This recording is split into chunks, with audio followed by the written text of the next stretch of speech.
SER Podcast. Hola, soy Javier Ruiz y esto es Hora 25 de los negocios. Hoy, paisaje hipotecario tras la avalancha de datos. El Banco Central mantiene tipos. The Governing Council today decided to keep the three key ECB interest rates unchanged. El Banco Central Europeo decide mantener los tipos. Esto era lo descontado. Pero no termina de aclarar exactamente qué hoja de ruta tiene por delante. Sabemos que los va a bajar, probablemente quizás más rápido de lo que los mercados estaban esperando a partir de junio. Hoy hemos visto a una Lagarde enfadada reinterpretando y amonestando a las bolsas y a los mercados. El Banco Central Europeo dice que, literalmente, hay un proceso desinflacionario en marcha, que los precios están bajando, que la inflación cae según las expectativas y que esos precios han sido más débiles en diciembre que lo esperado. Se frenarán más a lo largo del año. Lo que básicamente estaba diciendo Lagarde es: quizás las bajadas de tipos pueden llegar antes de lo previsto. No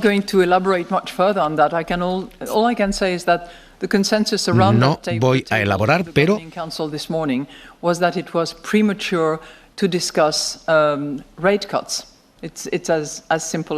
Pero es prematuro para discutir recortes de tasas de interés ahora, tan simple como esto. Así que lo que hoy hemos creído al principio es que todo va según lo previsto. Quizás las bajadas de tipos lleguen antes de lo previsto, porque lo previsto es junio. Hoy el Banco Central Europeo dice no necesariamente junio, y lo ha dicho así Lagarde. The consensus around the table of the Governing Council was that it was premature to discuss rate cuts.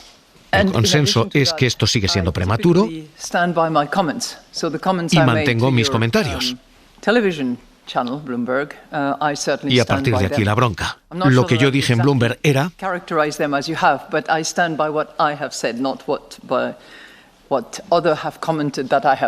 Lo que yo dije era lo que yo dije y no lo que otros han dicho que dije.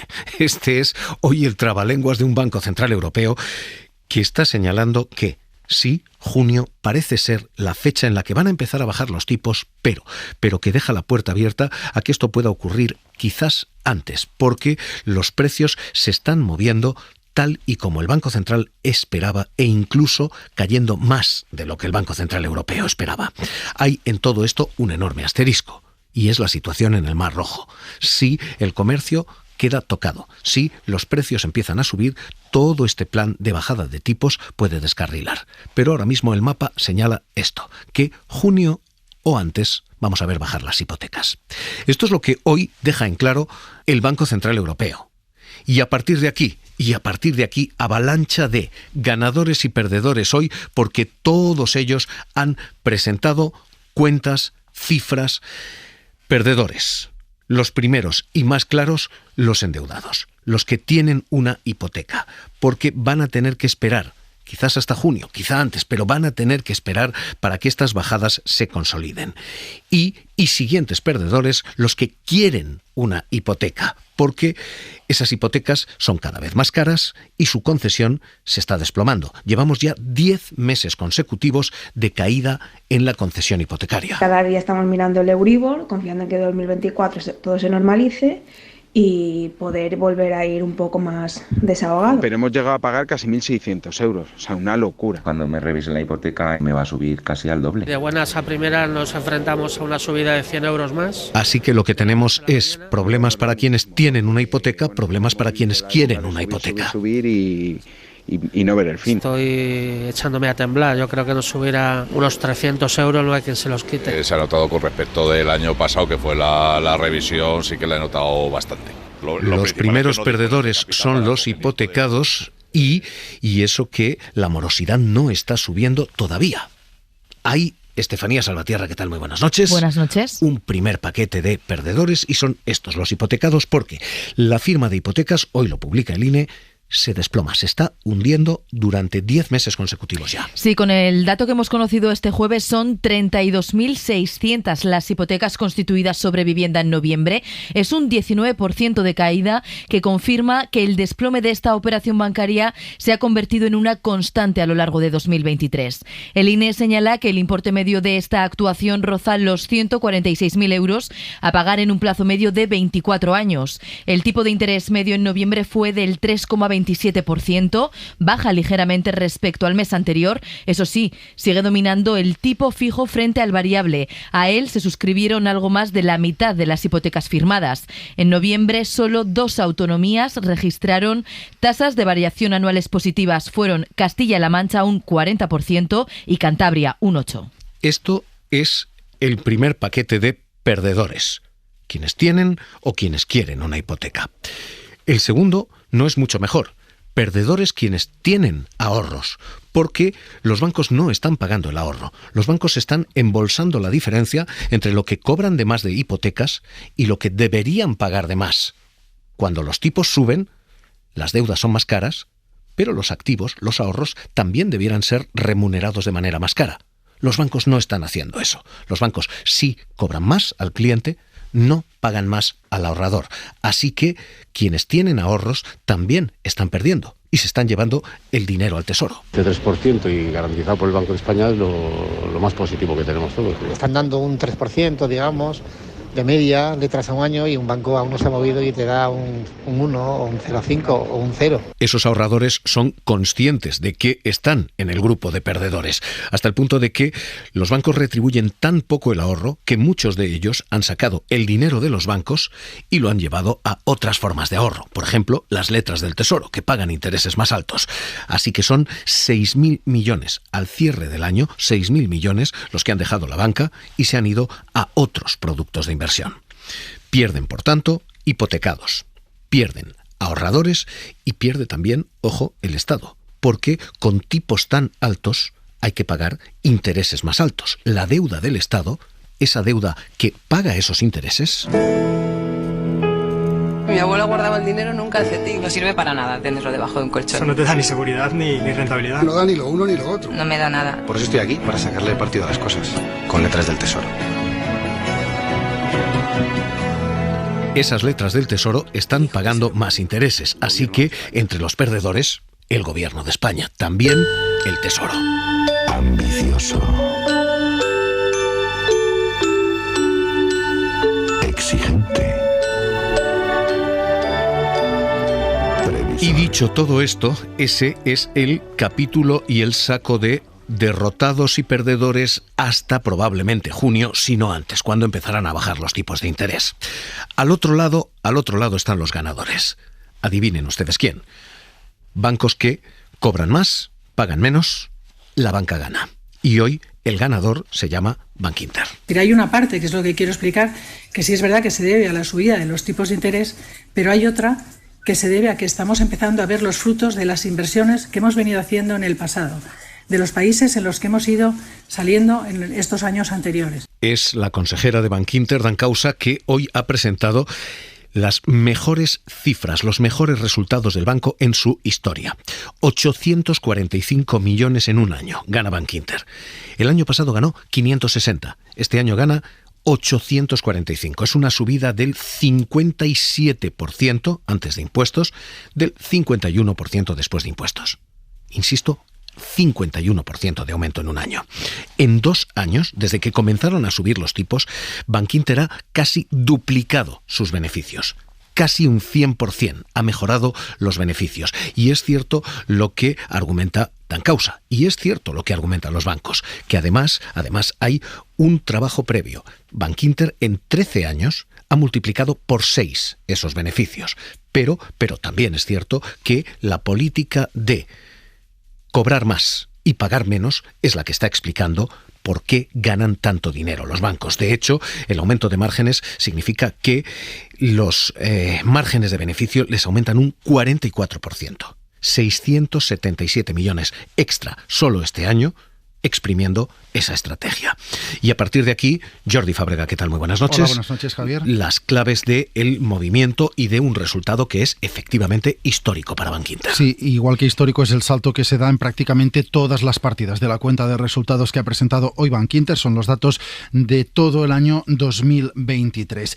El más claro es la subida del margen de intereses, como dices, que pasa de 1.530 millones a 2.200 millones de euros. Ha crecido un 44% en un año el margen que el banco se anota por la subida de los intereses. Pero es que además, si hacemos la comparación respecto a 2021, vemos que el incremento del margen de intereses es del 74%. Eso es lo que ha subido ese margen en 2 años. Es lo que más contribuye a que se dispare el beneficio de Bankinter, y esto es básicamente por la subida de tipos de interés, aunque desde el banco dicen que no toda la mejora viene por ahí, que también hay más clientes, 120.000 más en el último año, que también hay un aumento del volumen de crédito gestionado que ayuda a esta mejora.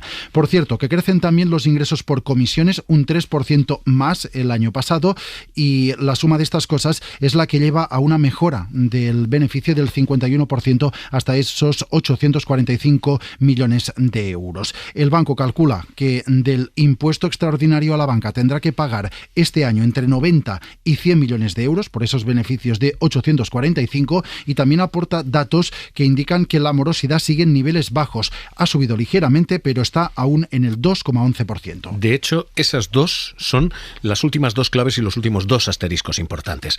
La banca va a presentar resultados históricos una tras otra tras otra. Desde hoy y hasta la semana que viene vamos a tener a las 5 o 6 grandes entidades del IBEX presentando unas cuentas formidables. Es evidente que son ellos los que están ganando en la subida de tipos.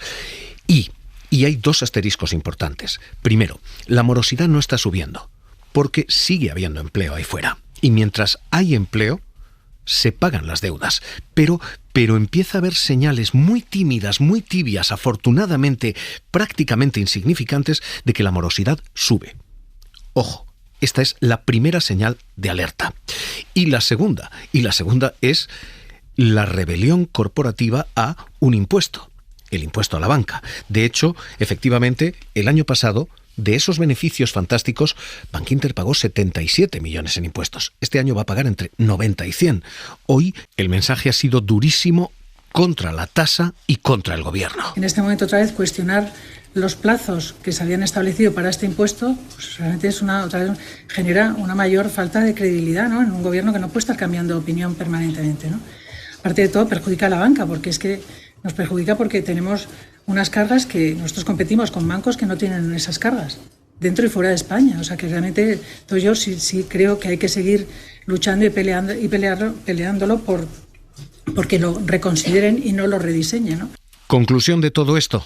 Este es el paisaje y esta la avalancha de datos que ya les digo se han presentado hoy, de tipos de interés, ganadores y perdedores, ganadores los bancos con estas cifras, perdedores hipotecados, ahorradores y depositantes con esas otras. Y a partir de aquí, la perspectiva macro, porque hoy también se han presentado las cifras de crecimiento. Y la perspectiva general, el paisaje visto desde el cielo, es que quizás todo esto no descarrile. Que cuando los bancos centrales suben tipos como suben los tipos tan agresiva y tan duramente, el resultado suele ser una recesión. Hoy ha presentado cifras Estados Unidos. El crecimiento es del 3,3%.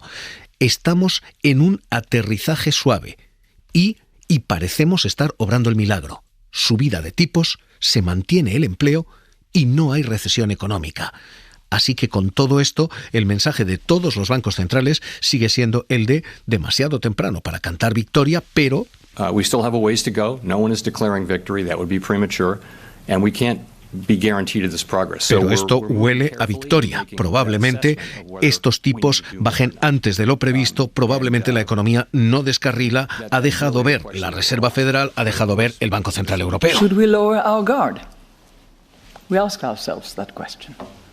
No, we should absolutely not. Se mantiene la guardia alta, pero Santiago Carbó, catedrático de Economía de la Universidad de Valencia, director de Estudios Financieros de Funcas. ¿Qué tal? Muy buenas noches. Hola, muy buenas noches, Javier. Vamos a empezar por el final, pero hemos obrado el milagro. Hay un aterrizaje, los tipos suben, van a empezar a bajar y lo de la recesión ni olerlo. Bueno, pues, con la combinación de políticas económicas de los últimos años parece que sí que se va a lograr. No olvidemos que se han subido muchísimo los tipos de interés, una política monetaria dura, restrictiva, pero a la vez ha mantenido una política fiscal bastante laxa, bastante acomodaticia, lo cual también ayudaba pues a que la actividad económica pues no se resintiera tanto, ¿no? Entonces, como tampoco el periodo que van a mantenerse los tipos pues va a superar, parece ser, más allá de 2 años y medio, sino que parece que en primavera ya vamos a tener las primeras bajadas, o primavera o verano, pues lógicamente podemos decir que a pesar de aplicar muy duramente la dosis de subida de tipos, pues a lo mejor sí que se ha evitado lo peor. Uh-huh.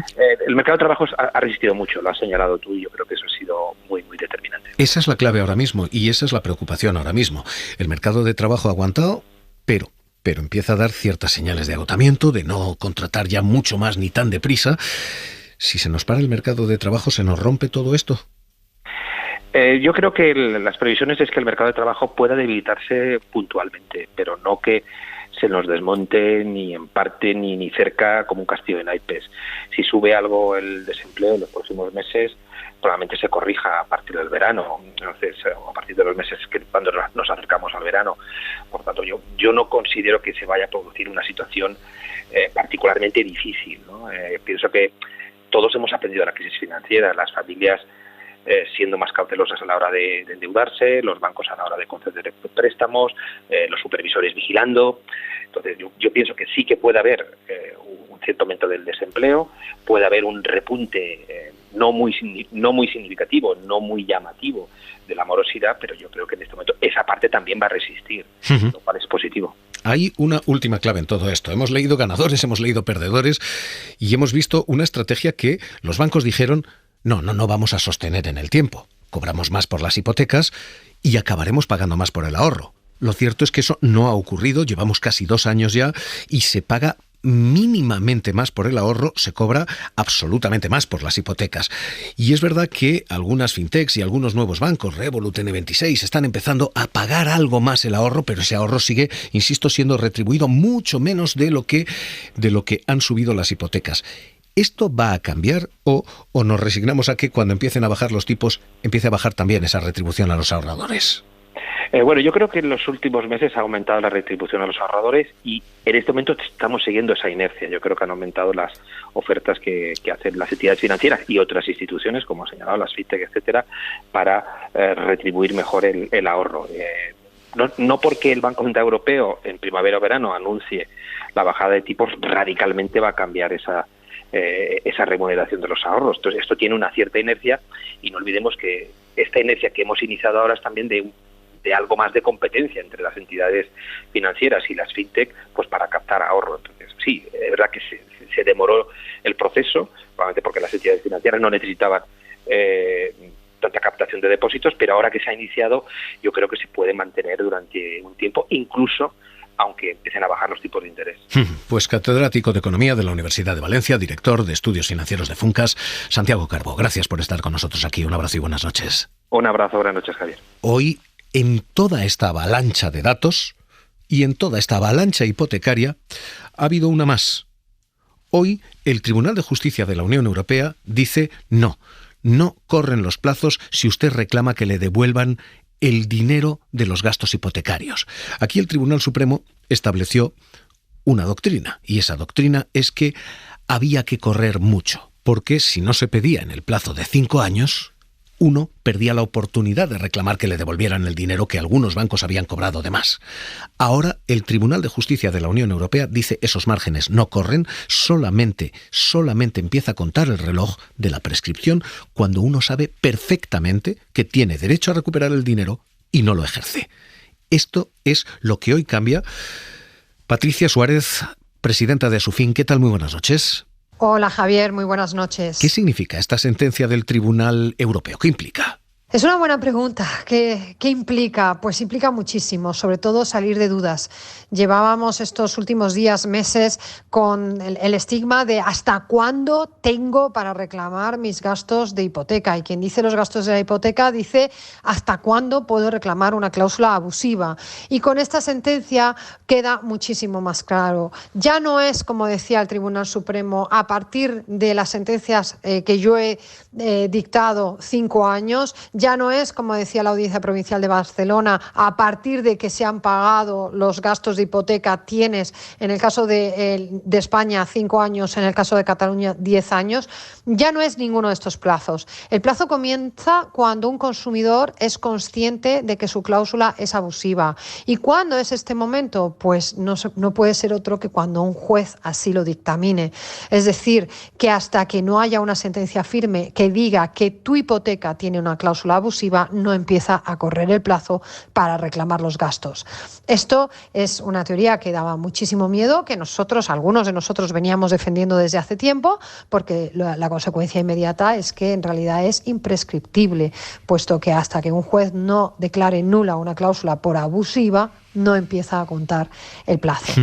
¿Y esto va a implicar que tengamos demandas que no se habían ejecutado y que ahora sí tenemos avalancha pendiente?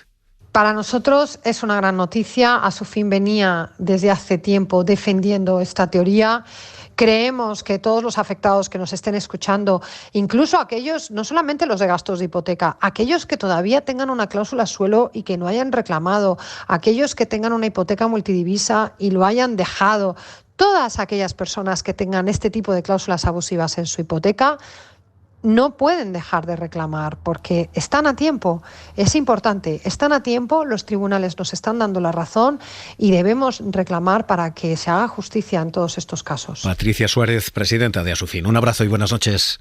Muy buenas noches y muchas gracias. Hoy, como ven, avalancha hipotecaria y ha habido más en los mercados. Hora 25 de los negocios. Porque los mercados han sido absolutamente insaciables. Bankinter ha presentado los mejores resultados de su historia, ha multiplicado por 6 sus beneficios en 13 años. Los mercados, Karima Garbi, ¿qué tal? Muy buenas noches. Buenas noches. Esperaban más y han castigado al banco a plomo. Los resultados que ha presentado Bankinter no han convencido y finalmente ha cerrado el jueves cayendo un 6%, desde los 6,11 euros por acción hasta los 5,75. El otro protagonista del día ha sido hoy Iberdrola, después de presentar una alianza con 40 compañías para descarbonizar la energía térmica. Hoy, Ignacio Galán. Creo que esto nos va a dar una situación de precios más estables, más predecibles para nuestros clientes, evitando volatilidades que hemos sufrido a lo largo de los últimos años como consecuencia de los problemas de suministro precisamente de combustibles fósiles. En el resto del mercado, la bolsa americana subiendo muy tímidamente un 0,2%, el Dow Jones, el Standard & Poor's un 0,4% en terreno de récord, en cualquier caso, el Nasdaq un 0,4% también. ¿Y el resto de nuestras bolsas? El resto de la bolsa se ha visto arrastrada por Bankinter, especialmente la banca. Sabadell baja un 3,3%, Santander y CaixaBank se dejan 2,5 puntos. Estas caídas han hecho que el IBEX pierda 6 décimas, mientras que el resto de bolsas europeas apenas han reaccionado a la reunión del Banco Central y terminan el día subiendo entre 1 y 3 décimas. Para no perderte ningún episodio, síguenos en la aplicación o la web de la SER, Podium Podcast o tu plataforma de audio favorita.